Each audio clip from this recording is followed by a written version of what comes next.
সপ্তম শ্রেণীর শিক্ষার্থী বন্ধুরা, আশা করি তোমরা ভালো আছো। আজকের ক্লাসে আমরা তোমাদের গণিত বইয়ের প্রথম যে অধ্যায় আছে মূলদ অমূলদ সংখ্যা, এই অধ্যায়ের শুরু থেকে আলোচনা শুরু করব। তো তোমরা যদি সম্পূর্ণ ভিডিওটি দেখো তাহলে আশা করি তোমাদের যে বেসিক বিষয়গুলো আছে এই অধ্যায়ের, সেই বিষয়গুলো তোমরা খুব ভালোভাবে বুঝতে পারবে। শিক্ষার্থী বন্ধুরা, তোমাদের বইয়ে প্রথম যে টপিকসটি আছে সেই টপিকসটির নাম হচ্ছে বর্গ ও বর্গমূল।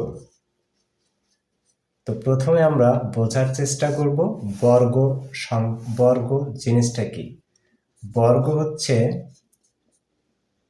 একটি আয়ত। বর্গ হলো একটি আয়ত। অবশ্যই মাথায় রাখতে হবে, বর্গ হচ্ছে একটি আয়ত, এমন একটি আয়ত যার প্রত্যেক বাহুর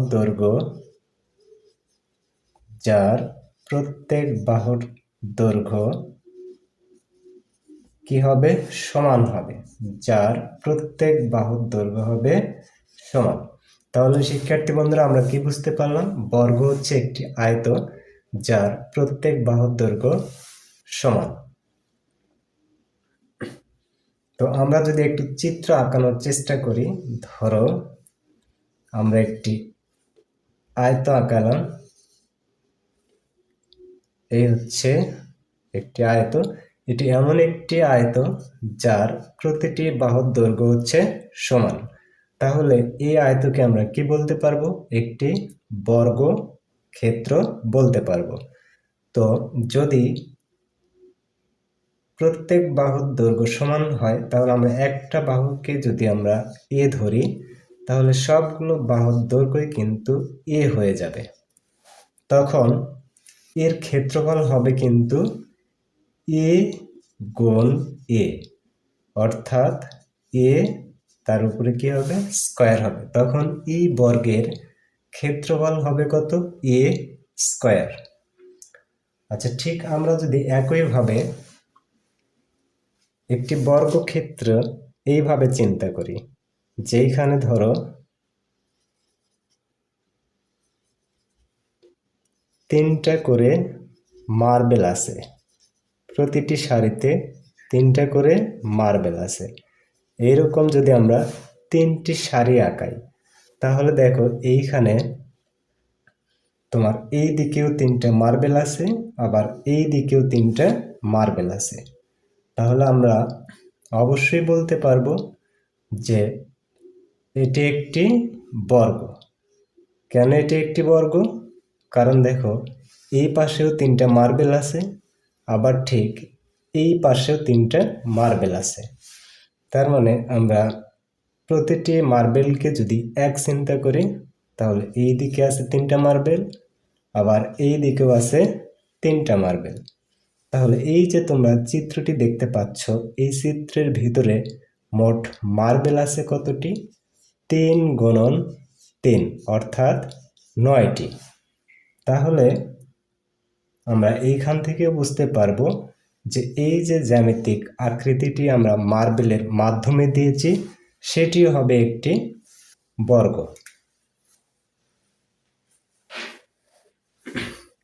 তাহলে আমরা এই আলোচনা থেকে বুঝতে পারলাম যে কোনো একটি সংখ্যা 3, এবং এই সংখ্যাকে যদি আমরা 3 দিয়ে গুণ করি, তাহলে পাবো হচ্ছে 9। এই 9 কিন্তু হচ্ছে একটি বর্গ সংখ্যা। বর্গের কিন্তু এইরকম সংজ্ঞা লিখতে পারি যে কোনো একটি বা কোনো সংখ্যাকে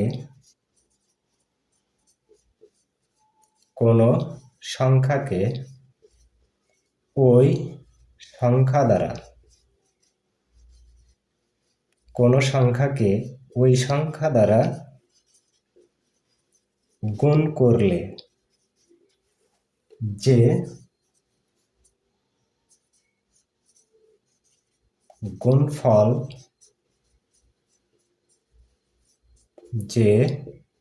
গুণফল পাওয়া যায়, তাকে ওই সংখ্যার বর্গ বলে। তাকে ওই সংখ্যার বর্গ বলে। এবং এখান থেকে আমরা বর্গমূলের ধারণাটাও স্পষ্ট করতে পারি। এবং ওই সংখ্যাকে বর্গমূল বলে। যেমন আমরা বোর্ডে লিখেছি 3 গুণন 3 সমান হচ্ছে 9। এই 9 হচ্ছে একটি বর্গ সংখ্যা, কিন্তু এই 3 হচ্ছে একটি বর্গমূল, অর্থাৎ 9 এর বর্গমূল হচ্ছে কত? 3। আবার ধরো 4 হচ্ছে একটি সংখ্যা, 4কে যদি আমরা 4 দিয়ে গুণ করি তাহলে পাবো হচ্ছে কত? 16। তাহলে এই 16 হচ্ছে একটি বর্গ, এবং এই 4 হচ্ছে 16 এর বর্গমূল। অর্থাৎ বিষয়টা এরকম দাঁড়ায় যে 3 এর বর্গ 9 এবং 9 এর বর্গমূল হচ্ছে কত? 3। আশা করি তোমরা বুঝতে পেরেছ। আমি তোমাদের আরো একটু মনে করিয়ে দেওয়ার চেষ্টা করি। আমরা প্রথমে কিন্তু লিখেছিলাম এ গুণ এ সমান কত? এ স্কয়ার। তো এইখান থেকে আমরা বলতে পারবো যে এ এর বর্গ এ স্কয়ার। তাহলে এ স্কয়ারের বর্গমূল, স্কয়ারের কি হবে? বর্গমূল। অবশ্যই কি হবে? এ হবে। আবার ধরো 5 এর বর্গ, 5 এর বর্গ কত? 5 গুণন 5 অর্থাৎ 25। 5 এর বর্গ হচ্ছে 25। আবার যদি আমরা বলি 25 এর বর্গমূল কত? 25 এর বর্গমূল কত? তাহলে আমরা লিখতে পারবো হচ্ছে কত? 5। 5 এর বর্গ 25, আর 25 এর বর্গমূল হচ্ছে কত? 5। আশা করি তোমরা বিষয়টি ভালোভাবে বুঝতে পেরেছ। আচ্ছা, এরপরে তোমাদের বই যে টপিকসটি দেওয়া আছে সেইটি হচ্ছে পূর্ণবর্গ সংখ্যা।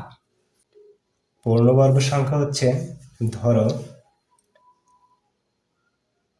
1 হচ্ছে একটি সংখ্যা, এই 1 এর তাহলে বর্গ কত হবে?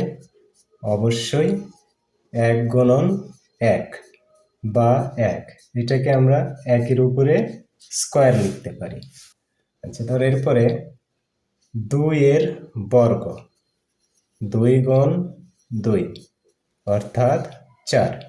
2 গুণ 2কে আবার আমরা 2 এর উপরে স্কয়ার লিখতে পারি, অর্থাৎ 4 হচ্ছে 2 এর উপরে স্কয়ার। 1 হলো 1 এর উপরে স্কয়ার।